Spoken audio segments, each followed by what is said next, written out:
সংবাদমেল অনুষ্ঠিত কৰা হৈছে আমাৰ জালুকবাৰী থানাত ৰেজিষ্টাৰ হোৱা এটা ডকাইতি কাম মাৰ্ডাৰ কেছৰ ইনভেষ্টিগেশ্যনৰ বিষয়ে আপোনালোকক জনাব।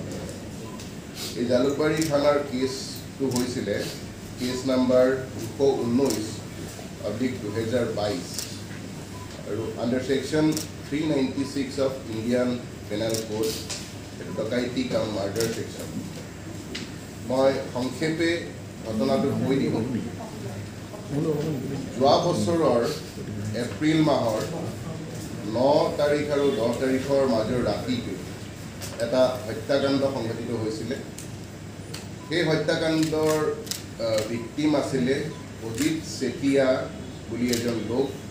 তেখেতৰ বয়স আছিলে 60 বছৰ আৰু তেখেত আমাৰ যিটো এণ্ট্ৰন অৰ্গেনাইজেশ্যনৰ এজন এমপ্লয়ী আছিলে।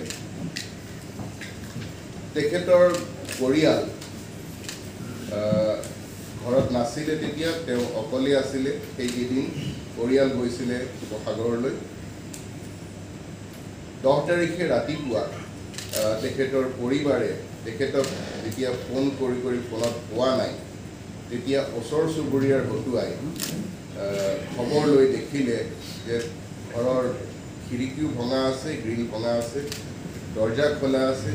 তেতিয়া ভিতৰত সোমাই গৈ দেখিলে যে তেখেতৰ নিজৰ বিচনাত মৃত অৱস্থাত পৰি আছে আৰু হেড ইঞ্জৰি আছে, মূৰত আঘাত আছে আৰু তেওঁৰ সৰ্বশৰীৰত তেজ।